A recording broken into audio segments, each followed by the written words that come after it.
دوستو السلام علیکم ورحمۃ اللہ وبرکاتہ۔ آج ہم جاننے والے ہیں دنیا کے ایک ایسے لعنتی شخص کے بارے میں جس پر اللہ کی لعنت ہے اور تمام فرشتوں کی لعنت ہے، تمام مخلوقات کی لعنت ہے۔ اس دنیا میں سب سے بڑے ظالموں میں سے یہ ایک ظالم ہے جس کے بارے میں آج ہم بات کرنے والے ہیں۔ یزید کی موت کا واقعہ کہ جب امام حسین رضی اللہ تعالیٰ عنہ کو شہید کر دیا گیا تو اس کے بعد یزید کا کیا انجام ہوا اور یزید کی موت کیسے ہوئی اور کس طرح سے اس کے لیے ظلموں کی سزا آخرت سے پہلے ہی دنیا میں مل گئی۔ تو دوستو، حضرت امام حسین رضی اللہ تعالیٰ عنہ اور اس کے خاندان پر ظلم کرنے کے بعد اللہ تبارک و تعالیٰ نے یزید کو ایک بیماری میں مبتلا کر دیا۔ یزید کو ایک ایسی بیماری ہو گئی تھی جس سے اس کی آنتیں جلنے لگی تھی۔ وہاں کے سارے بڑے سے بڑے حکیم اور طبیب پریشان ہونے لگے تھے کہ یہ کیسی بدترین بیماری ہے کہ یزید کا پیٹ اندر سے اپنے آپ ہی ختم ہو رہا ہے، پیٹ اندر ہی اندر سڑ رہا ہے، اور اس بیماری میں یزید کو اتنی زیادہ پیاس لگتی تھی کہ یہ بدبخت پانی کے لیے تڑپتا تھا، لیکن جب اسے پانی پلایا جاتا تو یہی پانی اس کے پیٹ میں جا کر اس کے پیٹ کو جلانے لگتا تھا،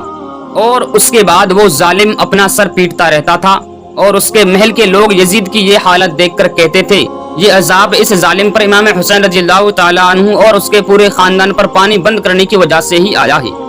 اس کی یہ حالت دیکھ کر محل کے تمام لوگ کہتے تھے کہ کیا فائدہ ایسی بادشاہی حاصل کر کے جو ایک بوند پانی کو بھی اپنے اندر نہیں پی سکتا، اگر پیتا ہے تو اس کے اندر وہی پانی اندر سے اس کو جلا دیتا ہے۔ ایک دن یزید نے اپنی اس بیماری کی حالت میں اپنے بیٹے جس کا نام معاویہ تھا اس کو بلوایا اور اپنے بیٹے معاویہ سے کہنے لگا، بیٹا یہ بیماری میری جان لے کر ہی چھوڑے گی، اے میرے بیٹے میرے بعد تم کو ہی بادشاہ بننا ہے، تم ہی اس تخت کے مالک بنو گے۔ جس کے بعد یزید کے بیٹے نے اپنی نظروں کو اٹھا کر کہا، اس تخت پر تو امام حسین رضی اللہ تعالیٰ عنہ کا خون لگا ہے، کیا تم یہ چاہتے ہو کہ جیسے دنیا تم پر لعنت کر رہی ہے ویسے ہی مجھ پر بھی لعنت کرے؟ میں یہ ہرگز نہیں کروں گا، نواسہ رسول کے خون سے آلودہ ہے یہ تخت، ایسے تخت اور بادشاہی پر میں لعنت کرتا ہوں۔ تو آپ کو بتا دوں کہ اس سمے جب یزید کو یہ بیماری ہوئی تو یزید کے سامنے بڑے سے بڑے نشے کی چیز لائی جاتی تھی تاکہ یزید پوری طرح سے نشے میں رہے اور اس کو یہ درد کسی بھی طرح سے محسوس نہ ہو سکے اور وہ پیاس کی وجہ سے تڑپے نہیں۔ ایسی ہی نشے کی حالت میں ایک دن یزید اپنے سپاہیوں سے کہنے لگا کہ میرا وہ بندر کہاں ہے جو میرے ساتھ رہتا تھا؟ تبھی لوگوں نے اسے سمجھانے کے لیے اسے سمجھایا اور اس سے کہا کہ شاید وہ جنگل کی طرف نکل گیا ہے۔ یزید نے کہا ہم ابھی جائیں گے اور اسے ڈھونڈ کر لائیں گے۔ جیسے ہی وہ اپنے بندر کو ڈھونڈنے کے لیے اپنے سپاہیوں کے ساتھ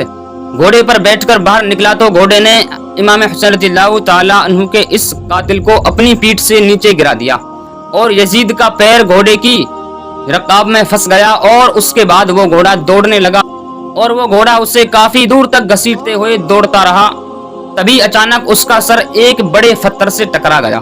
لیکن اس کے باوجود بھی وہ گھوڑا نہیں رکا، یہاں تک کہ یزید ملعون کا پورا جسم زخمی ہو گیا۔ اور جب وہ گھوڑا رکا تو یزید کی فوج نے دیکھا کہ یزید کی موت ہو چکی ہے۔ اس کی فوج نے یزید کی لاش کو دیکھا تو وہ فوج خود کہنے لگی امام حسین رضی اللہ تعالیٰ عنہ کے قتل کی یہی سزا ہے۔ تو دوستو، آپ نے دیکھا کہ ایک یزید پلیت انسان جو ملعون شیطان مردود جس نے حضرت امام حسین اور اس کے خاندان کو شہید کیا تھا، اس کو اللہ تبارک و تعالیٰ نے کتنی بھیانک موت عطا فرمائی، دنیا ہی کے اندر اس کے لیے سزا دے دی گئی۔ دوستو، اللہ تبارک و تعالیٰ ہم تمامی لوگوں کو امام حسین رضی اللہ تعالیٰ عنہ اور تمام شہداء کربلا سے زیادہ محبت کرنے کی توفیق عطا فرمائے۔ السلام علیکم ورحمۃ اللہ۔